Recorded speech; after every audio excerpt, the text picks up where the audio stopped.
Hello and welcome to Tales from the Nerd. I am your host, a random nerd / Kevin, and this is the weekly podcast where I talk about the comics being released July 31st, and also the news going around the community for the past week. Now, after this week, I will definitely take photos.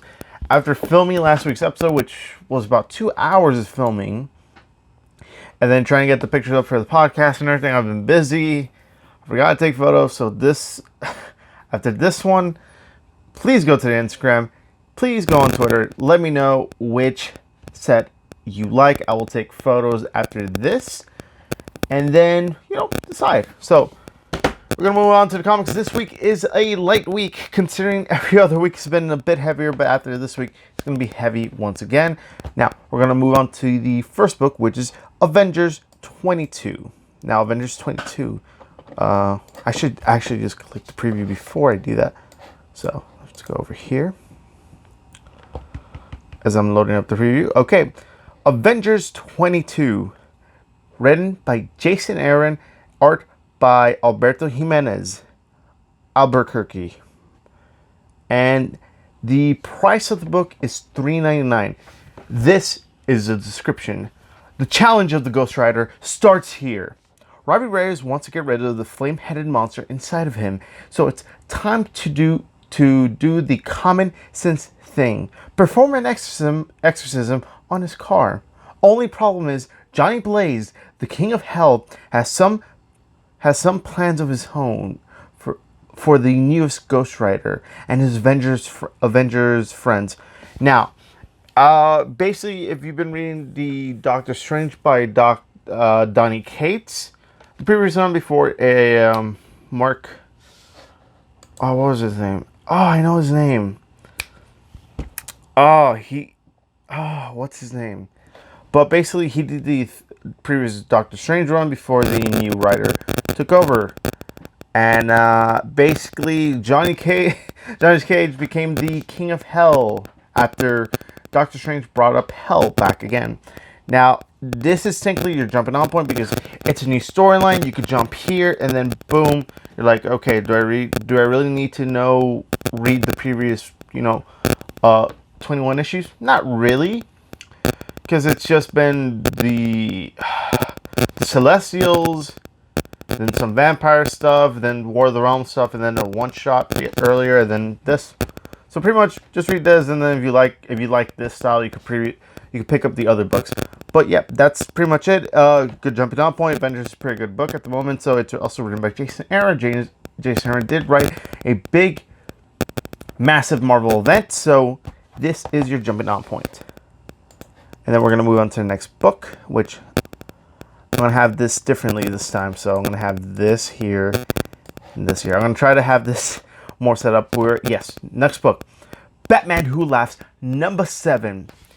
Written by the great Scott Snyder and art by Jock. And the price of this book is $4.99.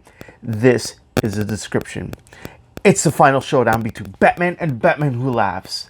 But how do you defeat a foe who knows your every instinct and every move? Bruce Wayne will have to outsmart Bruce Wayne in this ultimate test of good versus evil. You can't miss this finale to the epic miniseries that will tear up the very foundation of Gotham City. Now, this is not a good jumping on point. Once again, you know why? It's the end of this miniseries, because originally it was only going to be 6 books, but then it got 1 issue extension. So this will either tell you if this was worth the 1 book extension, but in my opinion, get the trade after this book. You get the trade, you read it, and it's better. It's a lot cheaper. And, you get the whole book at once. But this has been a pretty good mini. You don't necessarily need to pick it up. But if you love anything that's related to Batman Who Laughs, this is pretty good. And also, the cover is kind of a homage to the first cover of the miniseries. So that's cool. But yeah, we're going to move on to the next book. And I'm going to set up the next few books as I'm doing this along. It's a light week, so I should be able to breeze all this. We're going to move on to the next book, which is Batman Last Night on Earth #2. Written by Scott Snyder and art by Greg Capullo, and the inker is also Jonathan Campion. And the price point is $5.99. You want to know why it's $5.99? Because it's a Black Label book. And it's a little bit thicker. It's not bigger as that book from Batman Damned. It's a regular sized book. I thought it was going to be, oversized, but no. But yeah, prestige format, not really.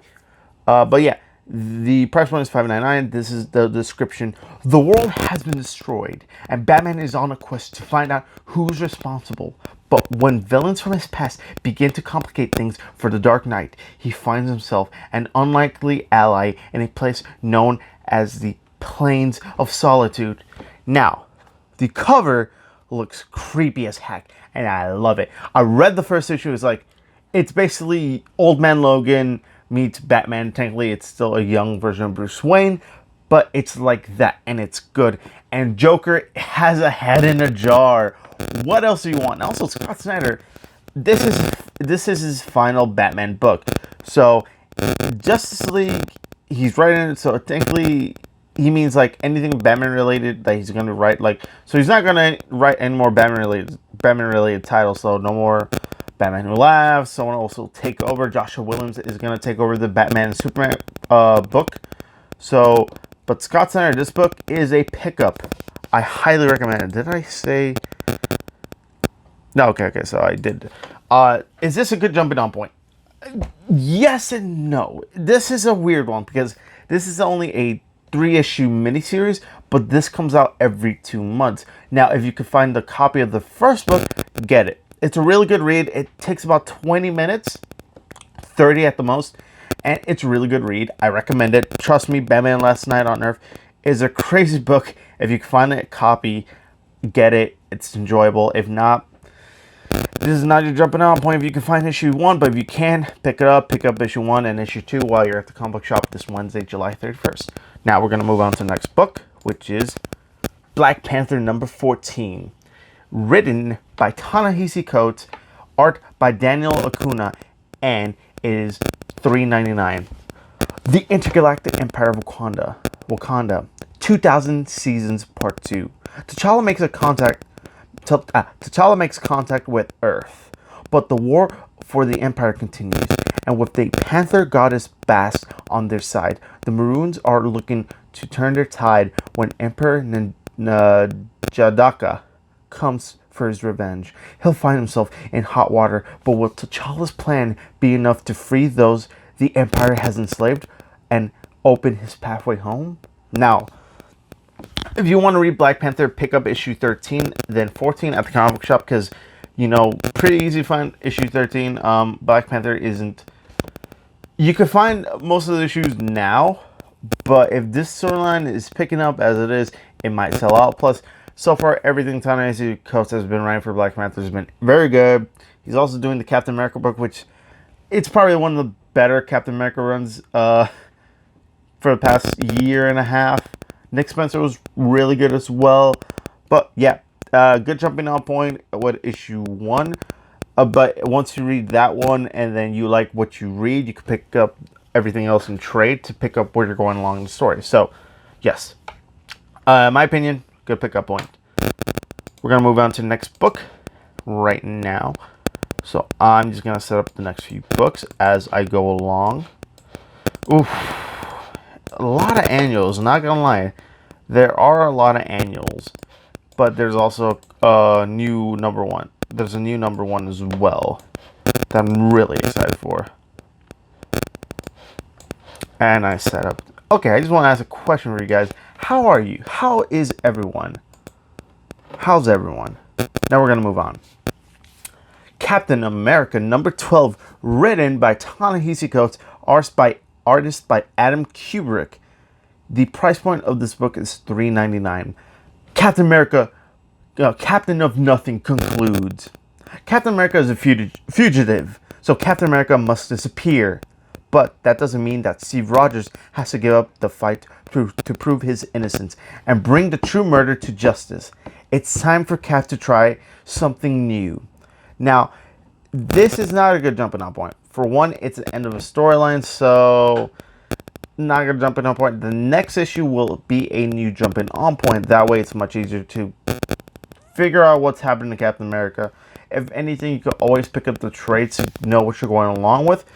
But it's always a good option to, you know, if you want to say, I want to read this character, I'll try to tell you where to jump on, and then you could try to pick up everything else in that trade. But Captain America, the book is always solid, so next issue will be your jumping on point, but not this one. Sorry.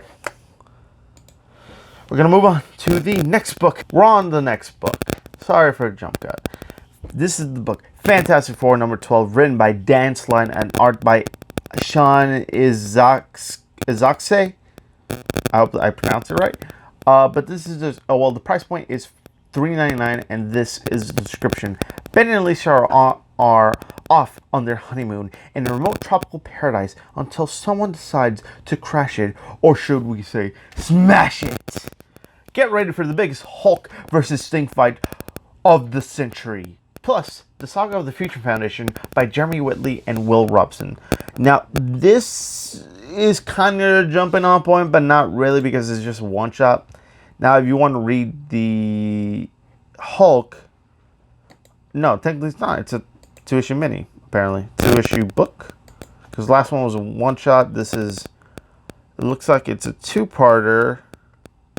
Yeah, it's a 2-parter. So, basically, right now is your proper jumping on point. So, if you want to read the Fantastic Four, this is your jumping on point. Because, again, it's just the Thing and his wife, and the Hulk crashes through. It's going to be interesting. I really can't wait for that issue, because it's the Immortal Hulk. And I hope they keep the continuity. So, yeah, that's your jumping on point.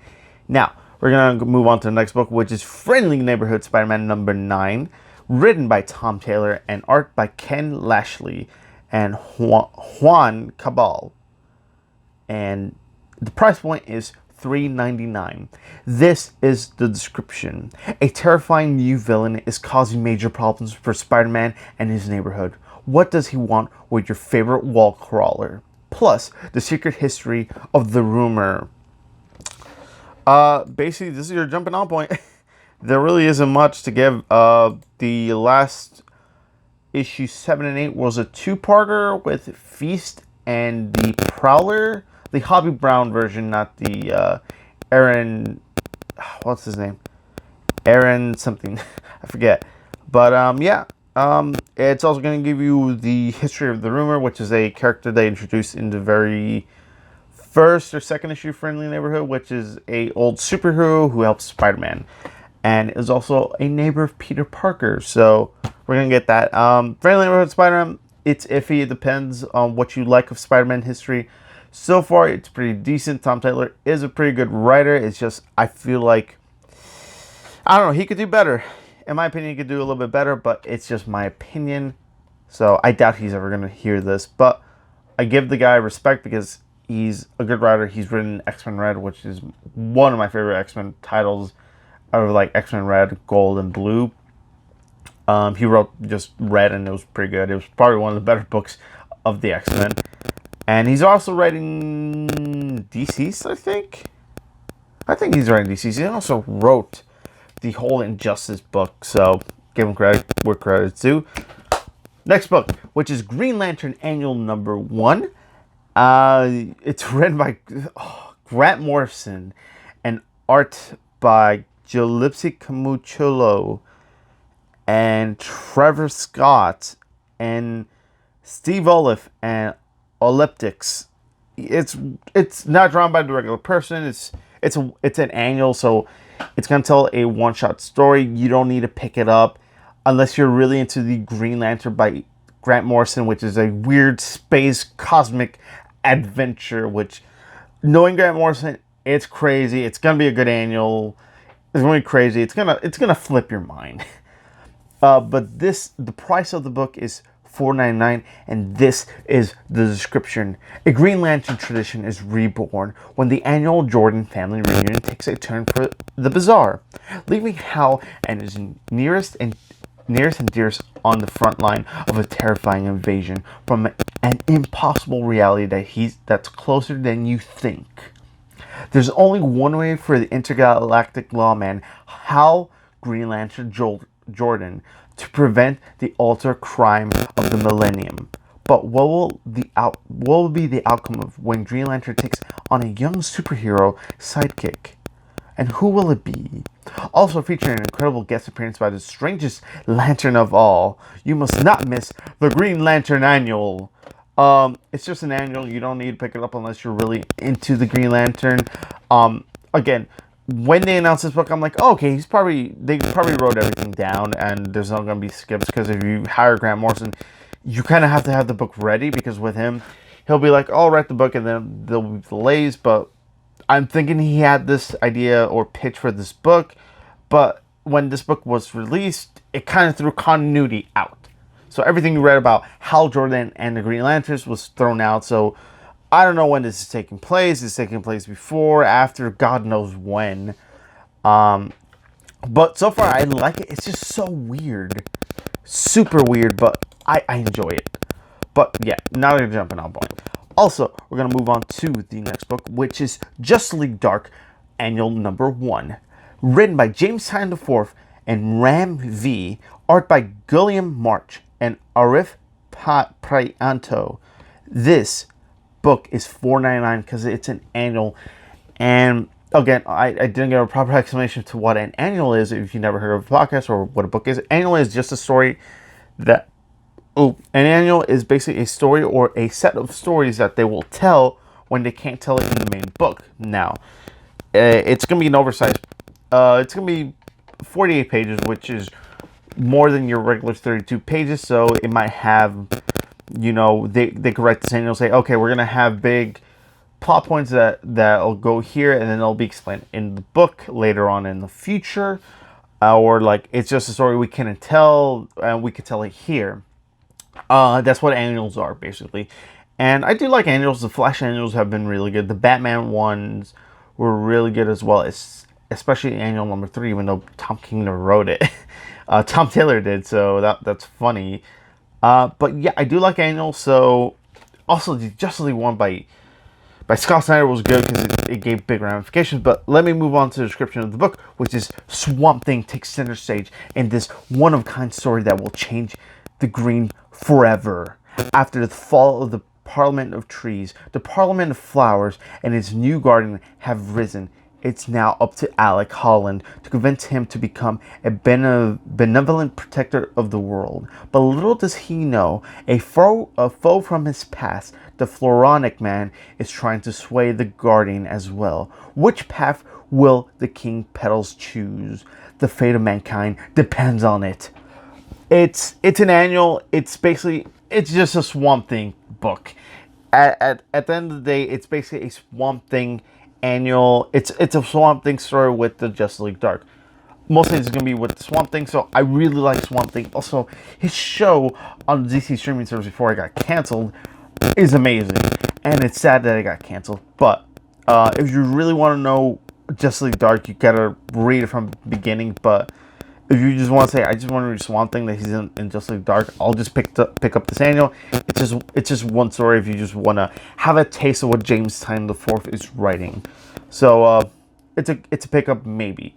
I'd say no because you really want to read Justice League Dark before you pick up that. But we're gonna move on to the next book. This is Powers of X number 1, written by Jonathan Hickman, art by R.B. Silva, by Marte Garcia. Those, and the price point is $5.99. This is the description of the book. Fear the future.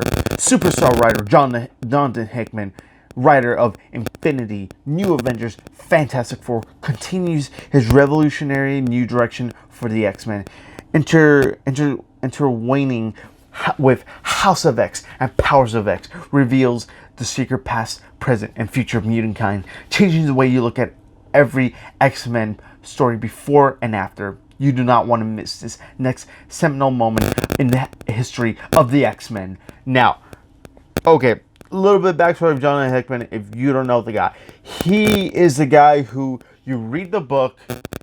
It's a slow burn, but when you get to conclusion, like, oh my god, this is so good. He wrote Avengers. He wrote a fantastic book on Fantastic Four, like probably one of the best Fantastic Four books out there. And then he's writing X-Men. This is the reason why all the X-Men books were canceled. And you know what? What he's gonna bring to the table is gonna be epic. I know. Yes, I know. You're telling me there has been a good X-Men book. Heck, X-Men is pretty hard to jump on point.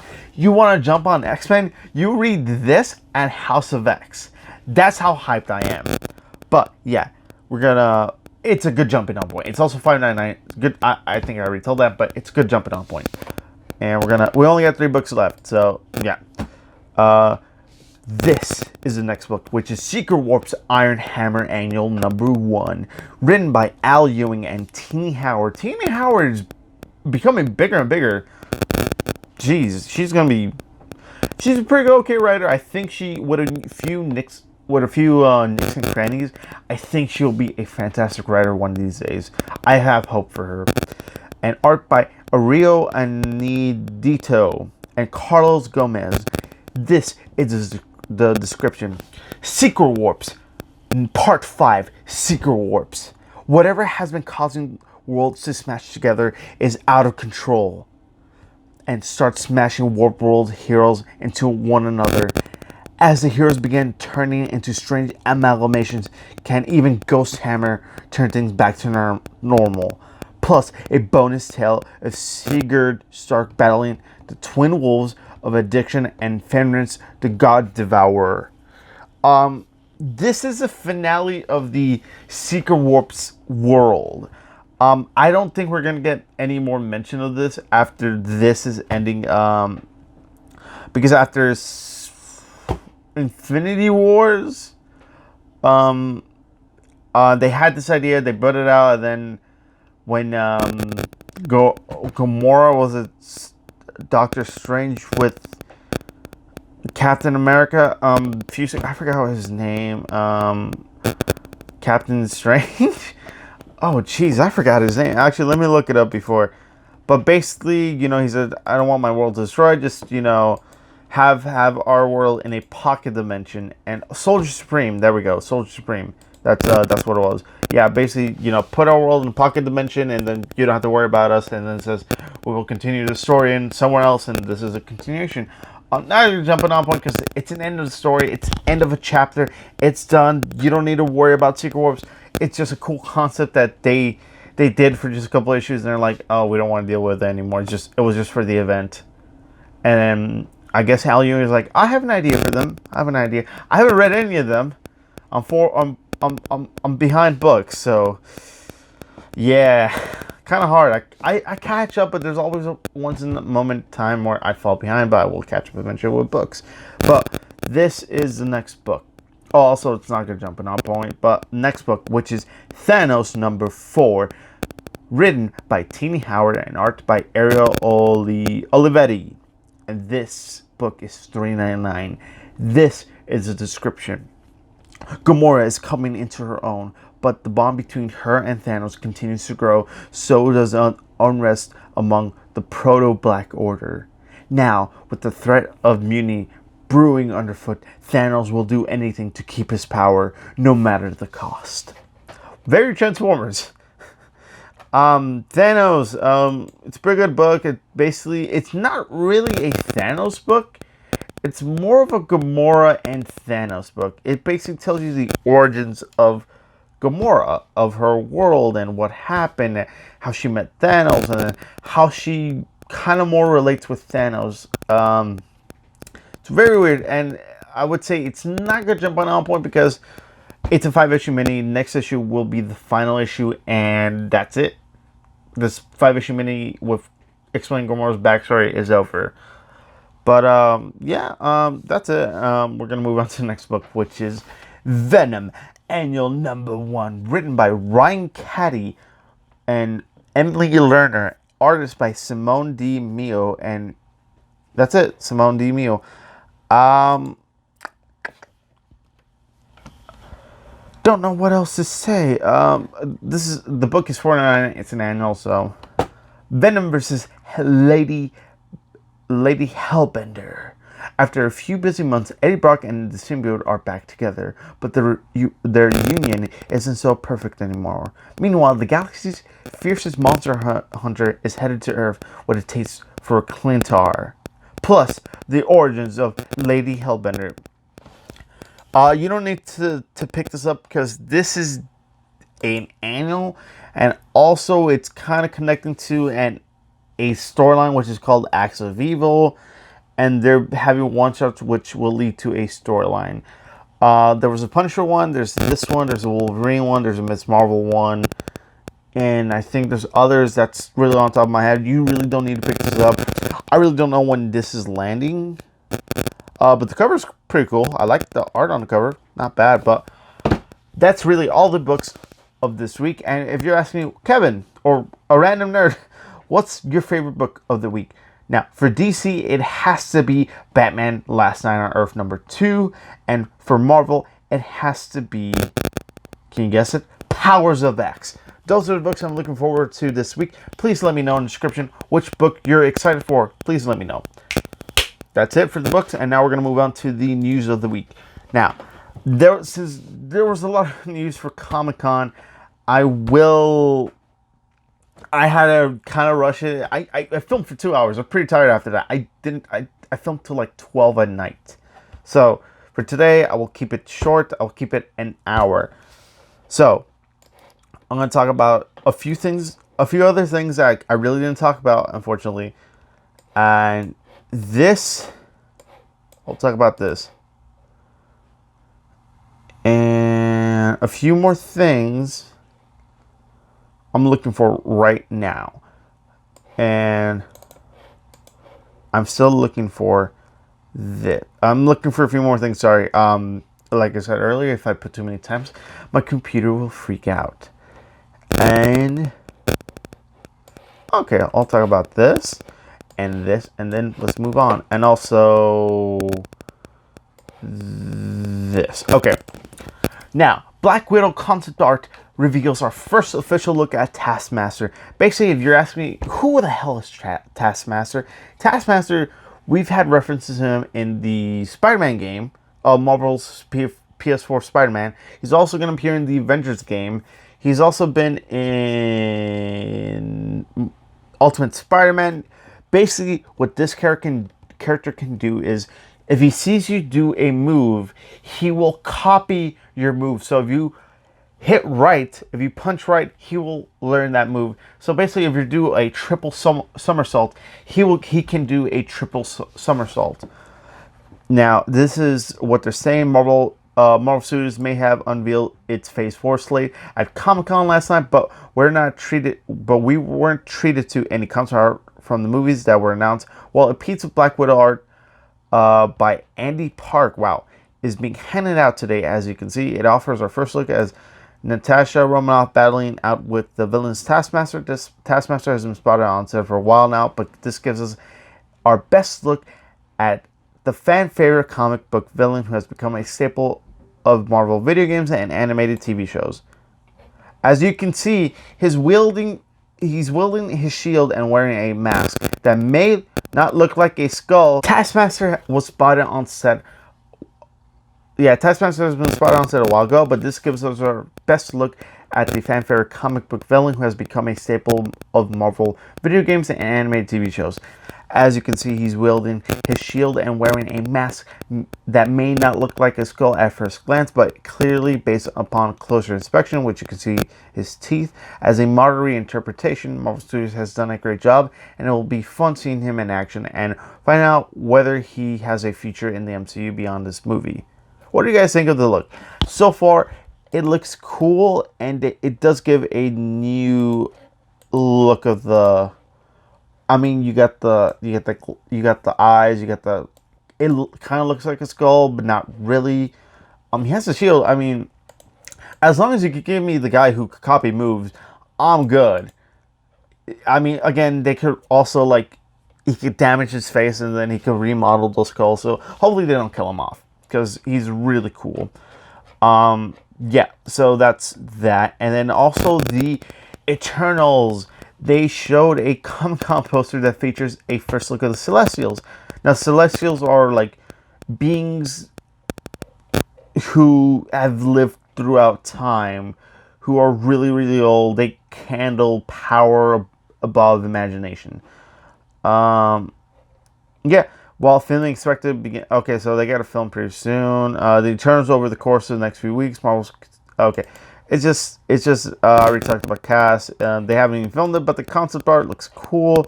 Now, the Eternals, we did get a hint of them back in Guardians of the Galaxy, the first movie, and they've also kind of been hinted in Infinity War, but not really. If you read more into the context, you kind of know like, huh, when Thanos reward that, when one Celestial can't handle power, but Thanos can. But Barriers of Celestials, I don't know. I Here's the thing: when Guardians was announced, nobody knew who Guardians was, and they become very popular. So maybe this is Marvel shot of making like more stuff that people don't know. So I'm excited. Even I didn't even know who's. Well, I kind of knew I can't speak. The Eternals. The Eternals.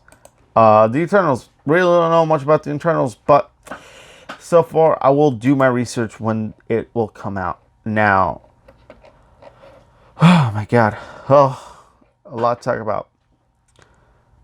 And also, I really didn't talk about this, but we are getting Blade for Phase 5 now. They announced all the films and stuff that's related to to Phase 4, but this is what they said. Now, Marvel Studios President Kevin Feige has confirmed that yes, those 2 years of movies and TV shows are indeed Phase 4. It is the complete Phase 4, he said. The way I announced the complete Phase 3 5 years ago, things can move, things can change as they did if you go back and look what we talked about 5 years ago for Phase 3. But we've been working on this for quite a while. It's pretty sad, but there's always changes as possible. That means that the sequels Feige mentioned in Hall H, Guardians of the Galaxy Volume 3, Black Panther 2, Captain Marvel 2, are all being held off for Phase 5, as is Blade, despite the logo being revealed alongside the likes of Eternals and Hawkeye.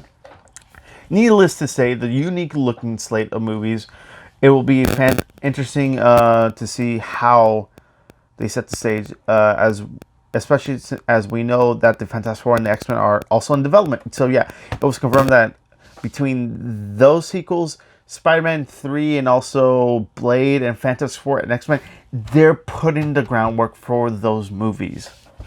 So I'm really excited specifically for how the MCU will tackle the Fantastic Four and the X-Men, and also their version of Blade, who has been cast, by the way.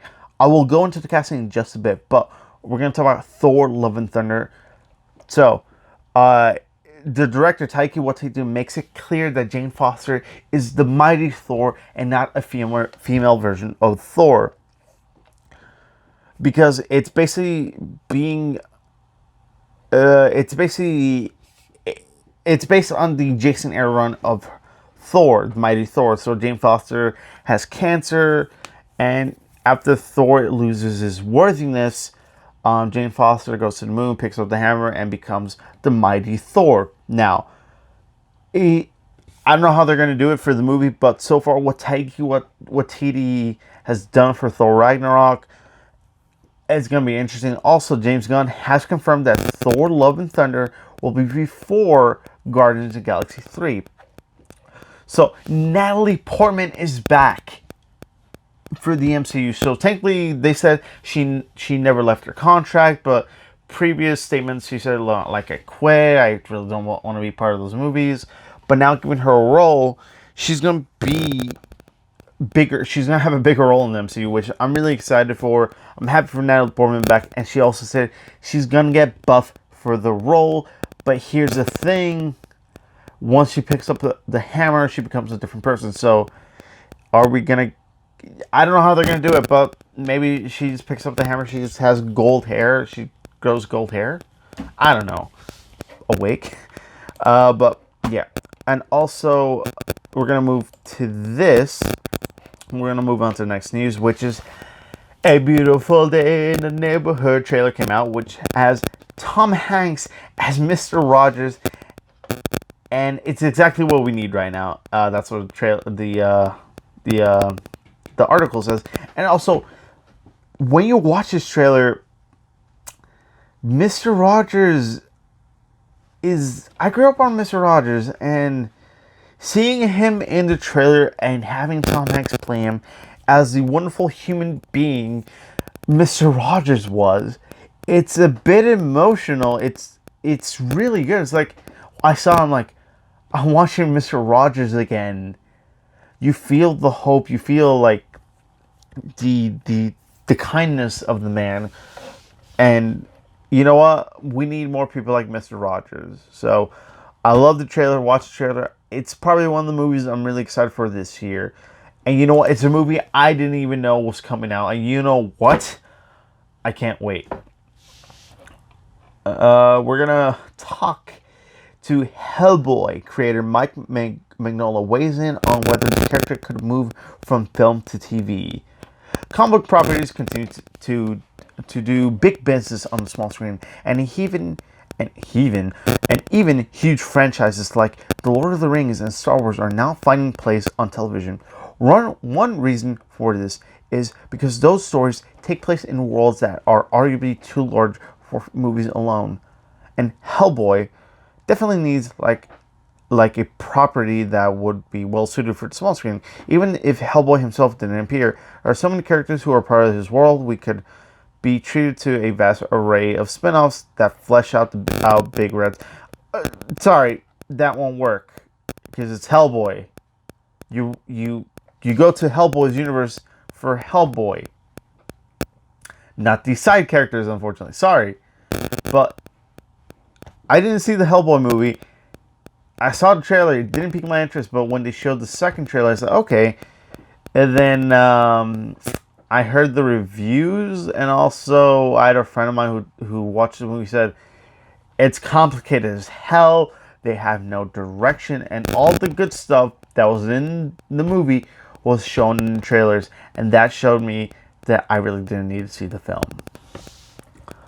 But yeah, with the latest Hellboy movie starring David Harbour now available on digital and HD and Blu-ray, I recently had this guy he talked to him whether he thinks Hellboy or some of his supporting characters could be a good fit for the small screen after the success of another Dark Horse property, The Umbrella Academy, found on Netflix.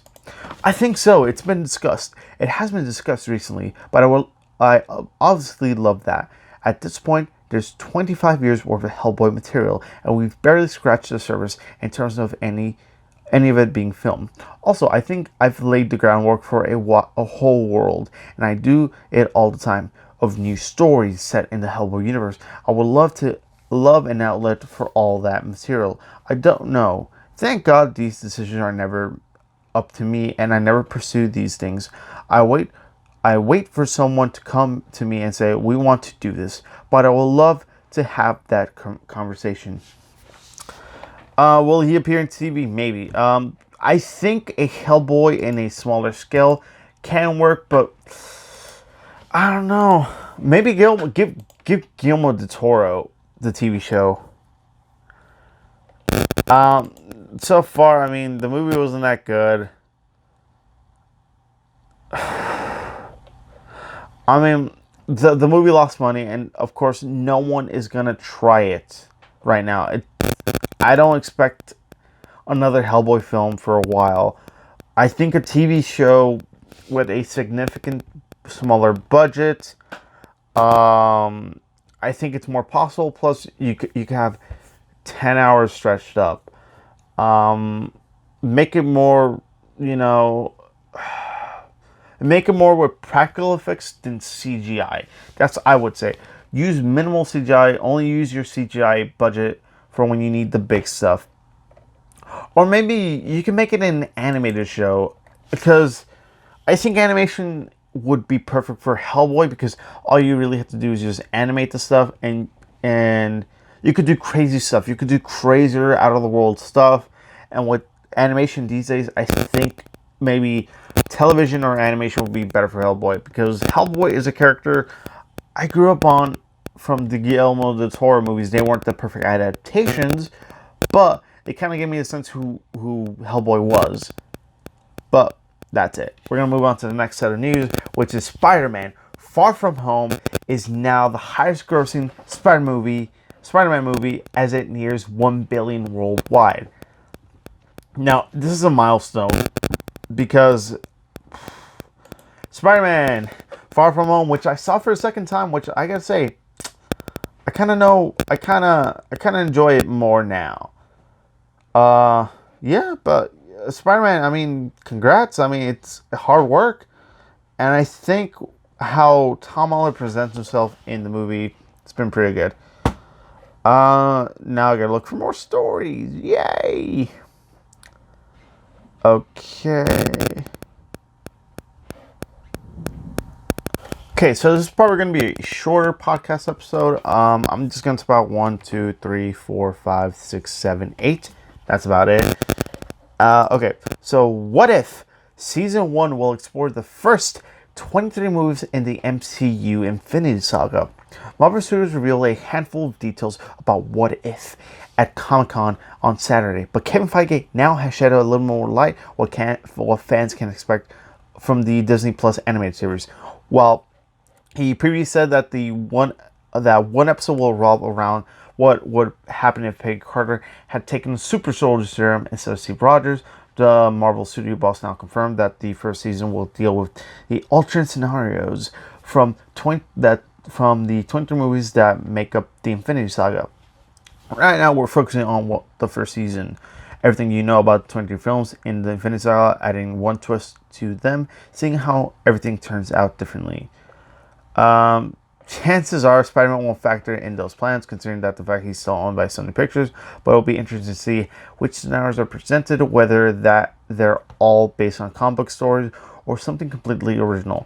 Because what ifs are basically just, what if, this is a good one, what if Black Widow picked up Thor's hammer? What if Spider-Man didn't become Spider-Man? And what if, what is his name? Flash Thompson became Spider-Man? Or what if Spider-Man became Punisher? What if Doctor Strange never became Doctor Strange? Those stuff is it's just stuff that could have happened. But yeah, what if season 1 will deal with moments in the MCU, which I'm very interested in. Now, we're going to move on to the next story, which is the Falcon and Winter Soldier star Daniel Bruhl shares a first look at Zemo in his iconic mask. Now, Daniel Bruhl played Zemo in the Civil War movie. Now, I was disappointed because when Zemo was announced, I'm like, oh, we're getting the badass, we're getting the sword fighter, we're getting the man who knows Captain America inside and out. And then he's just, a thinker. Now, when they announced, I'm like, okay, he's coming back for the Falcon and Winter Soldier. We're going to get a Falcon versus, Zemo. We're going to get Captain America and Zemo, but not the Steve Rogers one. But we got Daniel Bruhl, a video of it, and then we got him in the freaking mask. Heck yeah. He looks cool, and it looks really cool. I'm really excited. I'm just happy they're bringing him back. And give him a sword, give him a gun, boom, you got him. You got Zemo. Give him an elegance, and also, oh wow, it basically looks like the Civil War concept.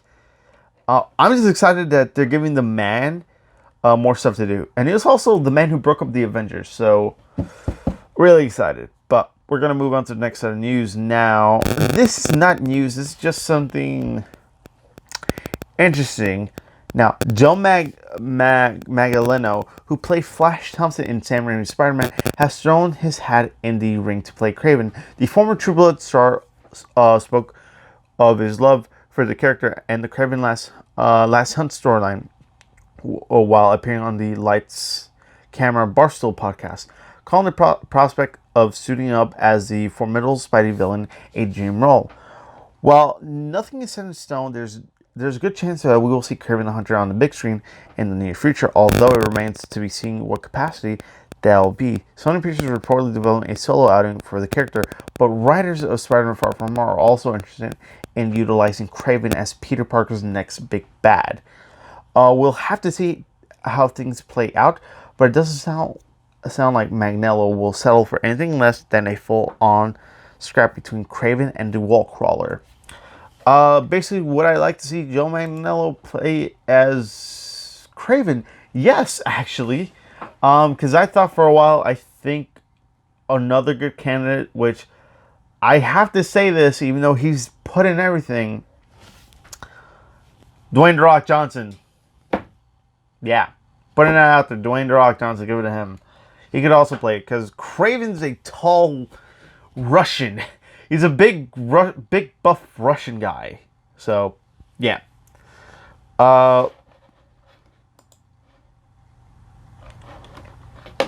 Now, Blade star Mahershala Ali has been officially cast as Blade. Now, earlier this week, Wesley Snipes released a statement in which he accepted that he won't be returning to the big screen as Blade, and offered his congratulations to Mahershala Ali while welcoming him to the Daywalker clique. Now, Ali has responded to that via Instagram account. As you can see, he's tagged Snipes and used a crown emoji to hail Snipes as the king. We don't know whether the Oscar winner grew up as a fan of the Blade, reading the comics as a youngster, or introduced to the hero through the original movies. But sign of respect is very cool. Now, Snipes appeared way back in 1998 and later appeared in 2 sequels back in 2002 and 2004. The new, and also the TV show, which didn't star Wesley Snipes. Yeah. The new Blade movie expected to be released as part of Phase 5, so Marvel Studios is probably looking to get it out there by 2022 or 2023. No writer or director has been revealed as of yet. Now, I do want to say Jordan Peele is actually being rumored to be director of Blade. Now, if they get Jordan Peele, they can do a cool vampire movie with Jordan Peele, because Jordan Peele can do scary, and we need scary monsters for the MCU. Really excited. Mahershala Ali, if you don't know who he is, he's playing Cottonmouth in the Luke Cage TV show for the first 6 episodes. After, I won't spoil it, but yeah, he played Cottonmouth, which was like the perfect villain for Luke Cage until the show did something else. Very sad. Also, he played Aaron Davis, the Prowler in the Spider-Man Into the Spider-Verse. He provided the voice of Uncle Aaron. And you know what, Mahershala Ali, you will do a fantastic Blade. You have the acting chops, you have style, so I will give Mahershala Ali a good okay for his role for Blade. Now, Marvel's What If, again, is connected to What If, but this is big. Every MCU actor and character confirmed to appear in the Disney Plus TV series. Avengers Endgame introduced the concept of alternate timelines and realities to the Marvel Cinematic Universe, and that's something Marvel Studio plans to explore on the Disney Plus with What If animated series. The first for the studio, something which is bound to draw a lot of interest for fans. After all, with Kevin Feige confirming that the season will revisit the first 23 movies in the Infinity Saga, it's mind-blowing to think how many different scenarios Marvel could explore. Okay, we already know that one is set to have bigger. Okay, I already talked about it. So, what if Thanos died twice in Avengers Endgame? Basically, Josh Brolin and Thanos. This is what they said. Thanos died twice in Avengers Endgame, but the Mankind has been around for a while in the MCU, so there's nothing to say that his role will be tied to Earth's mightiest heroes. Long before he came to Earth, Thanos terrorized the cosmos, and based on some of the other characters set to appear in the series, there's a good chance that we'll see him cross paths with some costumed beings or even the Guardians of the Galaxy. Chadwick Boseman, Black Panther, and also Michael B. Jordan as Killmonger. These two obviously squared off in Black Panther, but what if they weren't enemies? Or Killmonger survived Killmonger had survived the final battle. This reunion opens the door to a lot of exciting storytelling possibilities, and spending more time in Wakanda is not a bad thing. If we're lucky, Ryan Coogler is going to be involved in some capacity, despite the fact he's obviously busy with Black Panther 2. Okay, so we're gonna. Okay, so it's a pretty long list, but we're gonna go to Sebastian Stan Bucky, Mark Ruffalo's Hulk, Tom Hiddleston's Loki, Samuel L. Jackson's Nick Fury, Chris Hemsworth's Thor, and Natalie Portman as Jane Foster, Haley Atwell's Peggy Carter, Karen Gillan's Nebula, Jeremy Renner's Hawkeye, Paul Rudd's Ant-Man, and also Mike Douglas's Hank Pym, Neil McDonough as Dum Dum Dugan, and Dominic Cooper as Howard Stark, Sean Gunn as Kraglin, David I can't pronounce his name, as Kurt, Stanley Tucci as Dr. Abraham Erskine, and Taika Waititi as Korg, Toby Jones as Arnim Zola, Digimon, I can't pronounce his name, as Korath, Jeff Goldblum as Grandmaster, Michael Rooker as Yondu, Chris Sullivan as Taserface. Yeah. Okay, that's a lot of people. That's a lot of people. I will give it that. That's a lot of people. I'm really excited for the animated What If show, so I'll give it that. 3 more sets of news, and then I'm done. It's a pretty short podcast this week. They're really, after having Comic-Con, it's going to be a somewhat dry spell for a while. HBO reaffirms, we're moving on to the next set of news. HBO reaffirms October premiere date for Damon Lindelof's Watchmen. While the Comic-Con trailer for The Watchmen did reveal that the upcoming Damon Lindelof series would debut in October, HBO has now reaffirmed that news by formally announcing that the series will premiere date at their TCA Summer Press Store appearance earlier today, while also confirming that the first season would run for a total of 9 episodes. Lindelof also engaged in an extensive Q&A in which he shared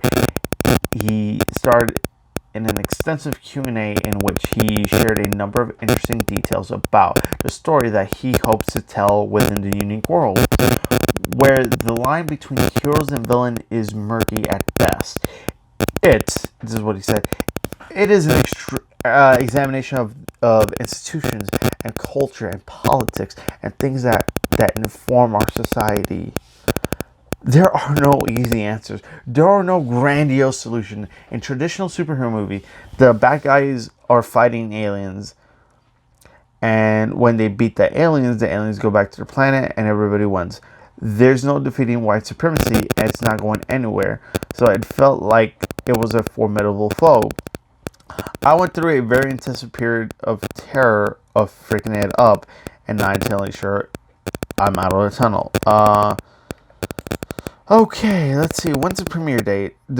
Okay. So this doesn't say, but basically, we have some stills of the show. But again, I really can't wait for the show. It looks really good. Also, we're getting Dr. Manhattan, Night Owl's ship. We're gonna get references to the Watchmen book. It's just the aftermath of Watchmen. I love Watchmen. The book is good. The movie's okay. We're getting a show that hopefully stays true to what the Watchmen are. So really excited. 2 more sets of news. That's it, and then done for the week. Lucifer season 5 has been. Their episodes have been increased from 10 to 16 now. The 5th and final season of the fan favorite Lucifer just got a whole lot bigger, as Netflix has officially upped the episode count for 10 hours to 16, which will make its 3rd longest season the show has ever produced. The new season has yet to begin filming, so it'll probably still be a few months before the streaming giant announces a premiere date. But if the timeline for the last season is anything to go by, then fans should probably expect another made out for all 16 installments. Consider the 4 seasons ended on a major cliffhanger as Lucifer, Tom Ellis, returned to rule hell just moments after Chloe finally told him how she felt. Chloe is played by Lauren German. It's probably safe to assume that the final season will pick up shortly thereafter, as Lucifer's old friends presumably look for a way to bring him back to the land of the living. Yeah, it's the final season for Lucifer, so I'm really happy that for the end of the season we're getting 16 episodes. Yeah. Oh man, this show's ending. Oh man, I don't know. I mean, Lucifer's really good. And seeing Tom Ellis play this character from, he plays the devil's more emotional side, and when he's with Chloe, he tries to play this jokey guy, but he's really broken. He doesn't know what to do with his life. I mean, he does, but it's like, he's like, I want to be with the detective, but not really. I really don't share my emotions. And it's just an exploration of his emotion. It's really cool. The show is really good as well. So his portrayal of Lucifer is just like, it's so sweet. It's so awesome. But yeah, final season, can't give it credit. Now, last thing, which is Jack Ryan season 2 poster and trailer are extremely explosive as the CIA's best gets back to work. Jack Ryan, aka John Krasinski, is back, and he's headed to Venezuela for his latest assignment, which will see the ace CIA analyst confront the forces in power in highly dangerous, declining democratic regime. In addition to the four-time... okay. We're going to get a whole cast. The series premiere date has yet to be announced, but the reveal should be coming soon enough, and with the newly released trailer, it seems that Amazon Prime may be looking for its possible fall return. Also, in case you missed it, the Criticalum series has also been renewed for a 3rd season, meaning Jack's adventures are likely to be far from over. The trailer is awesome. The poster is awesome. The 1st season is awesome.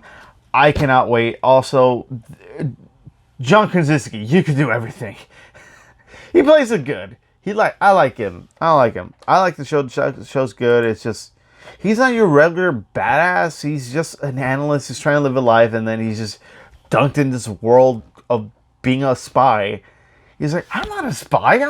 I'm a soldier. I was a soldier. I gave up the life, but I'm being slowly dragged back into it. So that's all the news for this week. And then now we're gonna talk about something more serious. Okay, so this is the final podcast.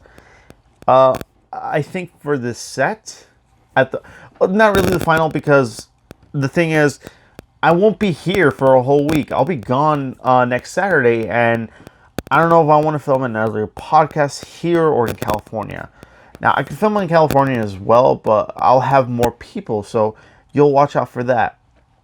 I don't know, it's going to be difficult for me because I never did it with a group of people, so having a group of people, talking with them and doing all that, it's going to be interesting.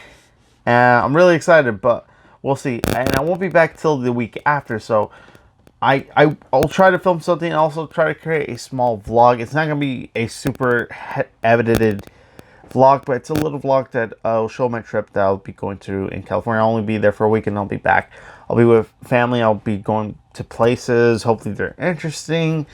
That's really about it. I got a haircut. It was time I needed a haircut, okay? It was time I needed a haircut. I got my haircut. I got fresh cut.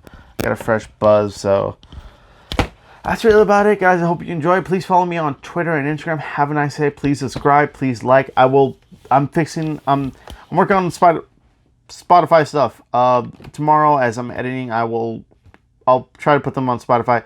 The link for the Spotify, hopefully by the time this is uploaded, will be up. Thank you guys. Have a good day. Have a good night. Take care.